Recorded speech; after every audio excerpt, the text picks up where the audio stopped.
least the game this week was somewhat competitive, right? It wasn't like the Cowboys game or the Saints game, thankfully. It was not fun to watch, but it was competitive. My main takeaway from this game, and really my main takeaway from this 1-5 start, is that we are witnessing a necessary evil. You're 1-5. You've got Buffalo coming up this weekend. Then you have to travel down to Miami. We are staring straight down the barrel of a 1-7 start for this football team. And I'll tell you why it's a necessary evil. If the Patriots limped towards 7 wins, 8 wins, right?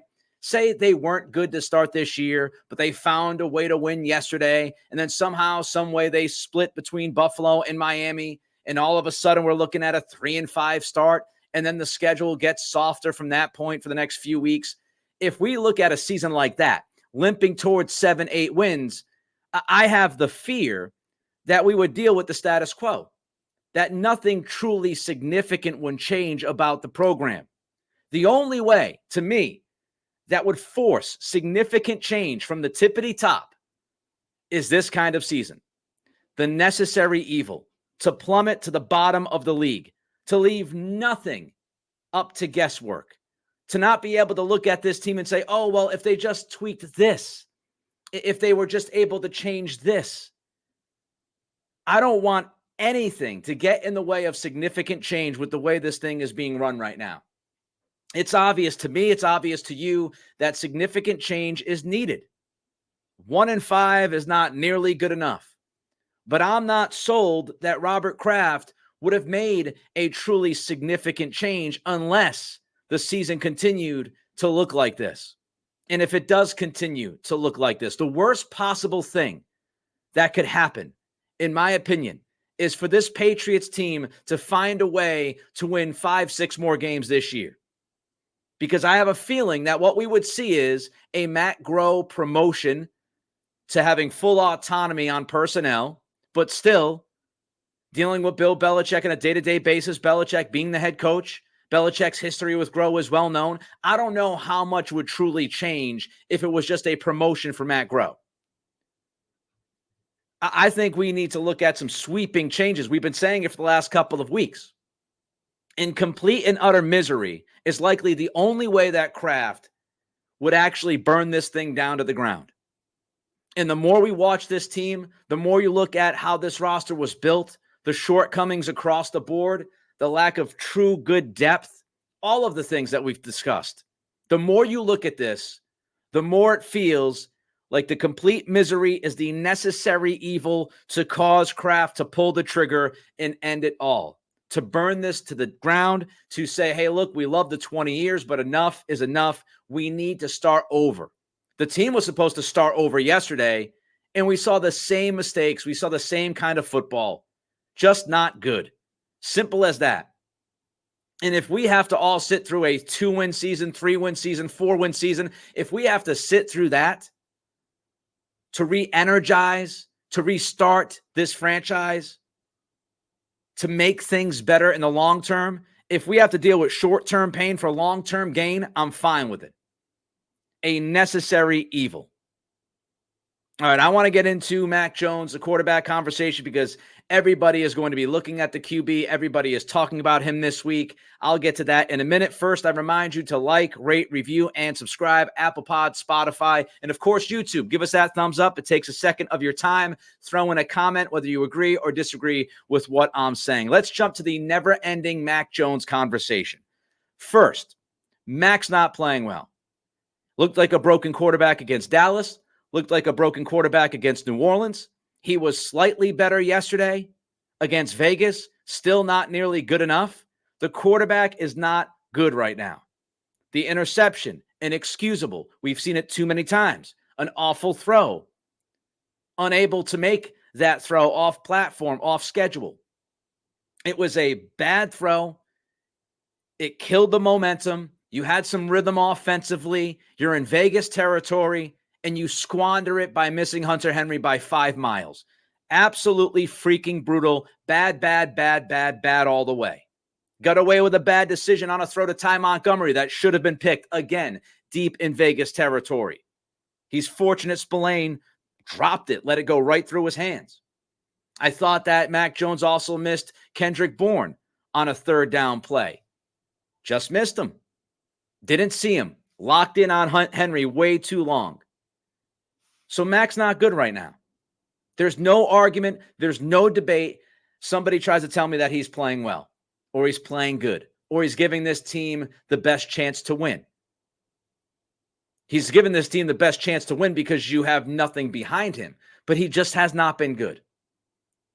Broken quarterback, trying to find himself.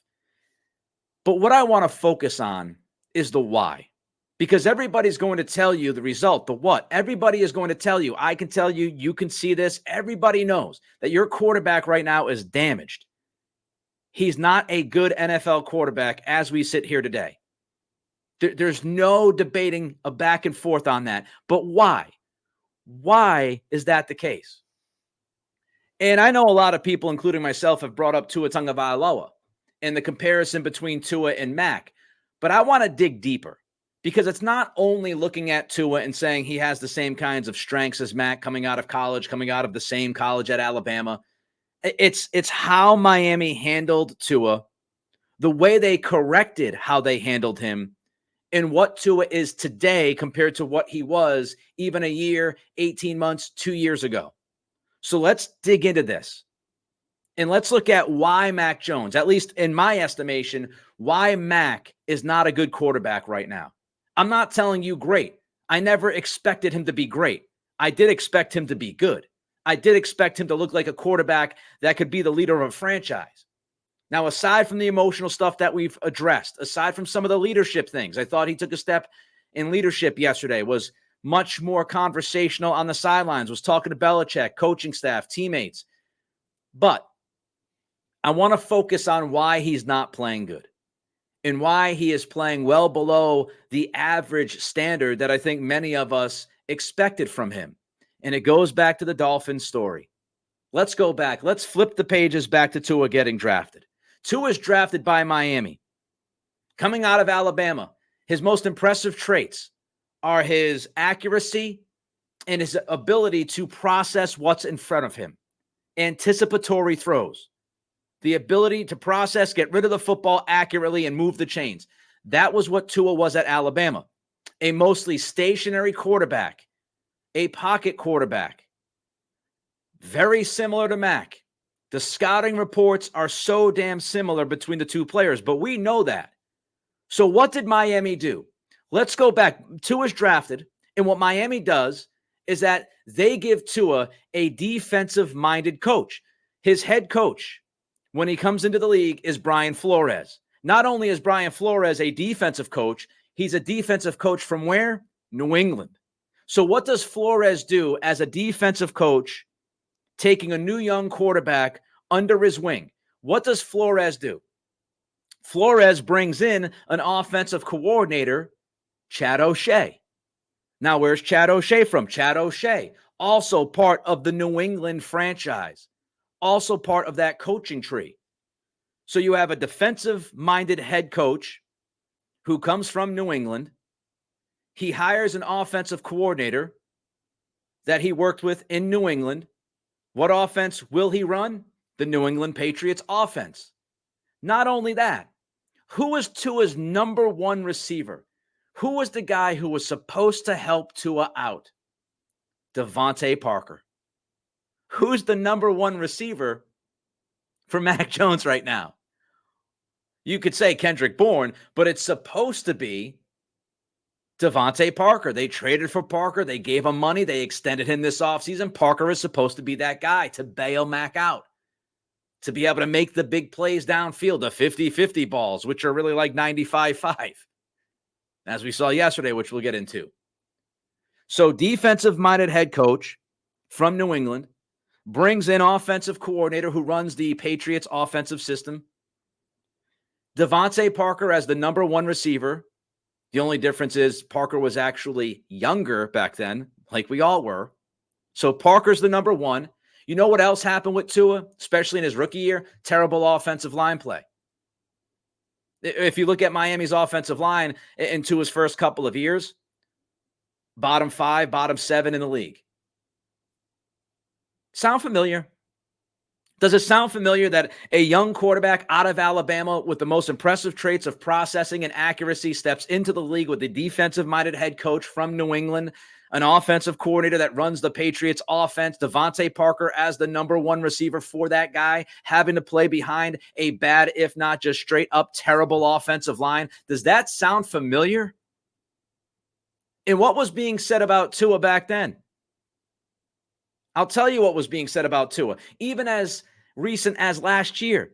But let's go back a little bit. In September of 2021, here's a headline: Tua will be a bust and not the kind that goes on display in Canton. Forbes wrote this about Tua: Tua Tagovailoa needs to step up, or the Miami Dolphins just might seek another quarterback. Does this sound familiar to you? Fox, 2021. Tua Tagovailoa is already looking like a Matt Leinart type NFL draft bust. Not a strong arm, et cetera, et cetera. And how about this one? Dolphins, why it might be time to move on from Tua Tagovailoa. Does that not sound exactly like what we are reading and listening to regarding Mac Jones? Now, the question inevitably is, what changed? Which we'll get to in a second. But here's what's truly ironic and somewhat delicious about this. Bill Belichick is always talked about how he understands the history of the game, how he is a history buff. He could sit there and he could tell you all about special teams in 1965. He's a history buff. Well, what is that saying? What is the adage? The adage, I believe, is if you don't learn from history, you are doomed to repeat it. And Belichick saw his former defensive coordinator, his former offensive coach. He saw how Miami handled Tua. He had to scheme against Tua twice a year. And he saw how that played out. And he saw how Tua became, in the eyes of many, just a straight up bust. Oh, he sucks. He stinks. He's not good enough. Can't be a starting quarterback in the NFL. He saw all of that, and he saw how Tua was handled. But yet, he handled Mac Jones in the same exact way. Failed to get him legitimate weapons. Did not put a good enough offensive line in front of him. Ran these pretty much the same old with some tweaks, but mostly grounded in the Patriots offensive scheme that we've seen for 20 plus years. He did not learn from the history between Tua, the Alabama quarterback, mostly stationary quarterback, in Miami. He did not learn from that history how they handled Tua, and therefore we are seeing what happens. Belichick has been doomed by repeating the way Miami took care of, quote unquote, their young quarterback. So what did the Dolphins do? Was Tua just broken? Was it impossible to believe that Tua could be a starting quarterback in the NFL? Or did the Dolphins look at it and say, you know what? We did not handle this young man correctly. We need to support this young quarterback. We need to put that quarterback, God forbid, in a position to succeed. And what the Dolphins did was they went out and hired Mike McDaniel, a young, offensive-minded, creative coordinator. Somebody who will bring new ideas, that will flesh the old ideas out that aren't working. So they bring in Mike McDaniel to be the new head coach with his scheme on the offensive side. They invest heavily in wide receiver by drafting Jalen Waddle from Alabama. Wonder if that had anything to do with it. Maybe some chemistry instantly. The same Jalen Waddle who, by the way, said during his draft process that Mac Jones was the better quarterback between he and Tua. So they draft Jalen Waddle, first round pick, invested in wide receiver, traded picks, brought in Tyreek Hill, paid Hill the big fat contract extension that he wanted. They improved the offensive line. They brought in a stable of running backs that have tremendous speed and fit the scheme perfectly. And somehow, some way, folks, I'm here to tell you, Tua woke up as a much better quarterback. Isn't it funny how that works?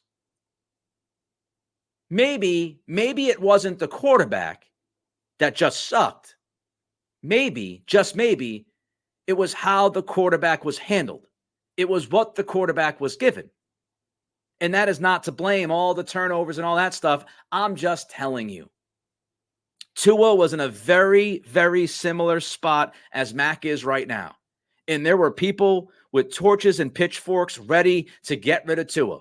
Miami stood by the young quarterback and said, we are going to do everything within the fiber of our being to help him be a successful quarterback. We are not going to throw him into the garbage. We are going to see if he could up his play when he is given an actual chance to, an opportunity to, with better legitimate weapons, an offensive-minded coach that understands where the game has evolved and where the game is going. We're going to give him a better offensive line. The scheme is going to fit the quarterback. The quarterback is going to fit the scheme. And we are going to put players out there on the field that will help be able to execute the scheme that we want to execute. Want to get rid of the ball quickly? Let's get two studs off the line of scrimmage that can break man coverage and be able to not only do that, but when they catch the football, they could also be yak machines. San Francisco does the same damn thing with Brock Purdy. McDaniel from San Francisco. All of a sudden now, Tua wakes up and he's number one in pretty much every passing category in the league. Passer rating first, passing touchdowns tied for first, passing yards first, touchdowns per attempt first, yards per attempt first, yards per completion first. Did Tua change? Did he fundamentally become a different guy? No. He's the same guy. So we have to ask the question why. The Patriots can't survive a single turnover by their quarterback yesterday against a mediocre team. Yet Miami gets down 14-0 to Carolina yesterday, and it didn't matter. They didn't have to run scared. The game wasn't over. They came back and whooped the Panthers because they're built to do so. Like, rate, review, and subscribe to the channel. Don't forget Apple Pod, Spotify, YouTube. YouTube, give us that thumbs up. Means an awful lot. Throw in some comments, agree or disagree. If we just spin our wheels with this whole Max stinks thing and we sit there and say, oh, we give them all these excuses. Are they excuses or are they reasons? I could pull, and I did, on X. You can follow me at Nick C Radio. I pulled headlines. Oh, well, the Dolphins have Tyreek Hill. Time for Tua to not be protected by all of these excuses. The excuses are over for Tua. Funny. Nobody's talking about excuses for Tua anymore. Everybody's talking about the reasons why he's producing like the best quarterback in football. All right, let's jump to more issues because Mac Jones is not the only issue. Again, he is a problem. He is not playing good. Too many ridiculous, dumb turnovers. But another issue I have is people still, and I don't know how many, I haven't run around New England and taken a poll or a survey, but there are still a number of people who look at this team and they still believe that Mac Jones is the biggest problem, that the quarterback is the biggest problem. And I could not disagree more with those people. I gave my prediction Friday, nailed it finally. I'm 3-3 on the year against the spread, by the way. But I gave my prediction on Friday. And one of the reasons why I said, well, yes, Mac has looked broken. And until he looks like a normal quarterback, functioning quarterback, I can't pick this team. And I also said the operation. I have zero confidence in the operation getting better. And what I mean by that is penalties, the details, the little things that are killing this team for the last couple of years. Even when Mac plays well. Like the beginning of the year, the first 3 games played well enough to win. The details kill this team. 10 penalties yesterday. 10 freaking penalties. And they were at crucial times, many of them. The leverage personal foul didn't kill him. But on the field goal, you get the field goal. First drive, you had a false start on offense. Right away, killing you. Tony O'Mafi false start. First snap of the freaking game. Then you had an ineligible man downfield on Trent Brown. First drive, forget about it. It's not even worth it. J.C. Jackson, his huge defensive pass interference call late in the fourth quarter on 3rd and 8 instead of getting them off the field. The last drive, Mafi again with a hold. Kills you. On a first down run, you would have had a first down on that play. And Mafi gets called for a hold, And now Mac's back is against the end zone and you're screwed. Details, 10 penalties. The turnover by Mac, can't have it. Devontae Parker earlier in the game with his bad route, have no idea what he's doing. The entire idea of yesterday should have been, let's get the football out of Mac's hands as quick as possible. And you have Devontae Parker on a third down, waltzing through a route. What are we doing? Details, the little things. Devontae Parker's drop, inexcusable. We've all been waiting for Mac Jones to make this throw, to make this great throw in a big spot. Has a chance to lead his team back. Things had not gone well, obviously, but he has a chance, and he makes a perfect throw, a bucket throw, a dime, hits Parker in the hands, and he drops the freaking football. And if the drop isn't bad enough, and it was bad, if it wasn't bad enough that he dropped that ball, his post-game press conference in the media scrum was embarrassing. Took almost no accountability. All he had to do was come out and say, I should have caught the football. And people want to sit back and they want to blame those who were asking the questions. I couldn't care less what the questions were. They weren't great questions. They were terrible questions. They were great questions. That doesn't matter. What matters is taking accountability and responsibility for dropping the football in a huge spot, a play that could have set you up to win that game with a field goal. And there's Parker in front of the media giving us nothing. Yeah, it might have hit my fingertips. You dropped it. Stand up. Be a leader. Ridiculous. Back to the details. 17-play drive in the fourth quarter. That took 9 minutes and 33 seconds. Why does that drive take that long?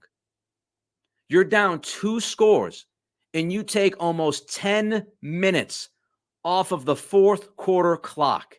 You don't have an explosive enough offense to say to yourself, we'll be able to make big plays, i.e., Devontae Parker drops the ball, and that pretty much kills your chances of coming back. You soak that much clock up, you're giving an offense that already has almost no margin for error, even less of a margin for error.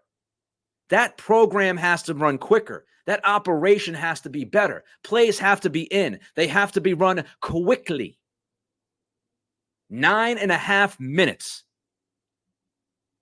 That's coaching. That's Bill O'Brien. That's Belichick not getting O'Brien to get it moving quicker. Another thing, people will come out of this game and say that the defense was really good. I've already seen people, post, oh, the defense did their job. The defense was not as good as you thought it was yesterday, okay? The bend, don't break approach is not the entire story. We can sit there and we can look at the red zone inefficiency by the Raiders, who, by the way, was one of the worst red zone offenses in football. The only reason why they were like 20th going into the game yesterday was because they were pretty decent against Green Bay. The first month of the season, they were literally one of the worst offenses, if not the worst offense in the red zone. I digress. You look at how the game played out. We can say, oh, they were in the red zone a bunch and they hardly scored. That's great. The bend, don't break. Bend, don't break. But really look into it. Really look into it. Miami's first drive, you get a field goal, 13 plays, 81 yards. Sorry. I'm reading the wrong thing. Hold on one second. Go back. First drive. This is what I want to say. First drive for the Raiders. Third down hold on Parham. Negates a first and goal. The Raiders are moving the ball. They're set up. They have a third down play that is going to result in a first and goal in a perfect spot, holding on the offensive line, kicks them back. Then they're on a 3rd and 11, and DeAndre Carter drops the football. He's wide open on a crossing route, which happened a billion times yesterday. But he's wide open on a crossing route. If he catches that football, and he should have, all of us would catch that football. If he catches that football, it might be a touchdown. If not, he's down inside the 5. He drops it. So is that bend, don't break? Or is that the Raiders offense breaking? A huge holding penalty and just a drop. That's not Patriots defense. Second drive. That is more bend, don't break, okay? You allowed the Raiders to move down the field again, but You got the huge hit by Jabril Peppers, which led to the interception by Tavai. That is bend, don't break. Third drive, touchdown to Jacoby Myers. You broke. Fifth drive, Raiders have a 1st and 10 from the New England 25. Jacoby Myers gets called for an offensive pass interference. Kicks him back to 1st and 20. The result ends up being a field goal. Again, did you bend, not break, or did the Raiders' operation and execution break? The first drive, golden opportunity to score, holding call, dropped pass. Fifth drive, Myers' offensive pass interference. Kills it. 1st and 20, can't have it. Drive's done, field goal. The very next drive, the Raiders have a 1st and 10 at the New England 11. What happens? Another offensive holding call on the offensive line. This time it's Munford. 1st and 20, you're stuck with a field goal. So did the Patriots defense truly bend, not break? Or did they bend, giving the Raiders opportunity after opportunity, and the Raiders, who aren't a very good football team, continue to shoot themselves in the foot? The first drive, penalties and a drop. Another drive, penalty. Another drive, penalty. So the bend, don't break narrative for this defense from yesterday doesn't tell the whole story. Not even close. The Raiders also converted 5 of their first 7 third downs. We went over this on Friday. The Raiders going into the game yesterday, 29th in the NFL on third down. And that offense converted 5 of their first 7 third downs. And the average yards to go, it wasn't like they were all 3rd and 1, 3rd and 2. Michael Mayer just dominated the early portion of this game. Crossing routes, rub routes with some receivers. Simple stuff. Simple stuff to beat the Patriots when they went into their man concepts. Simple stuff. But you give up 5 of 7 third down conversions against one of the worst third down offenses in football. That's not good defense. Now, they got much better as the game went on, but the damage is already done. You're down 10-0 before Mack and the offense can really do anything. First drive was ruined by penalties. And you give up a field goal, you give up a touchdown. It's 10-0, and you're down by double digits on the road, already in a hole, because you can't get off the field defensively, because you're giving up third down conversion after third down conversion. They had 0 pass rush from my eyes. They did not have a consistent pass rush. 2nd week in a row without Matthew Judon. Can't get to the quarterback consistently. Josh Uche gets tweaked on a knee. He ends up being in and out of the lineup. Obviously, Keon White gets a concussion early on in this game. He's out. You have no pass rush. Some other things about this operation that I did not understand. Why did they not run the football more? In the first half, the Patriots had a 2-to-1 pass-to-run ratio. I went in thinking, and I guess naively, that against this Raiders defense, the Patriots would simplify things in the run game, get Mack under center a little bit more, and run the ball. Now, they tried early, and it wasn't successful, but then they pretty much just quit. They got down by 10 points, and they just stopped running the ball. They ran the ball like 7 or 8 times in the first half. Why? 19 runs in a close, competitive game. Bill O'Brien called 19 runs yesterday against that defense. Not enough. Your offense was averaging 4.5 yards a carry in yesterday's game, but you only called 19 runs. You come out of halftime, and what'd they do? Touchdown drive. Right after the half, what'd they do? They ran the football 6 or 7 times. They had like 42, 43 rushing yards on that drive that led to the touchdown. And then again, for some reason, I don't know why, they started to go away from the run. Why are you doing that? Ezekiel Elliott looked his best in a Patriots uniform yesterday. Looked explosive. Had that tremendous touchdown that was taken away. Again, the details. Hunter Henry hold. Bring it back. But Zeke looks great. He got 7 carries yesterday. Why is Ezekiel Elliott only carrying the football 7 times yesterday when he's looking as good as he was looking? Questionable play calling. The Malik Cunningham experiment failed tremendously. He gave this offense no spark. He lost yards more than gained yards, and he played 6 freaking snaps. An overhyped story that meant absolutely nothing at the end of the day. Like, rate, review, and subscribe. Apple Pod, Spotify, YouTube. Don't forget, give us that thumbs up. Give us the comments as well, whether you like or hate what I'm saying. Maybe you love what I'm saying.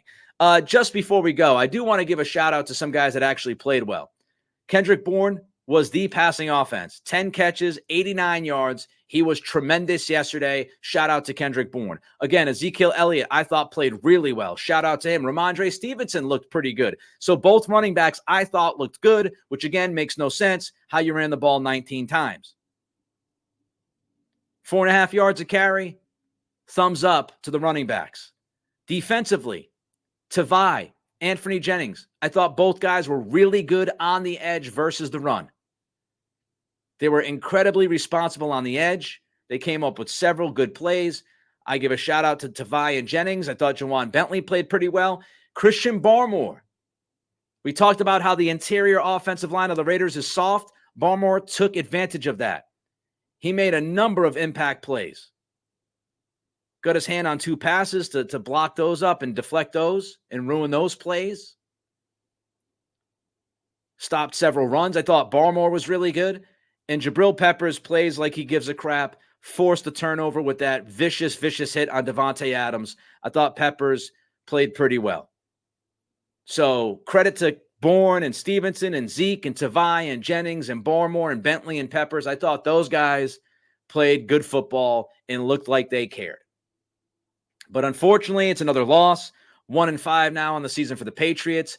Then they got to face Buffalo and Miami the next 2 weeks. Again, this is looking like a 1-7 start in a forgetful, brutal season.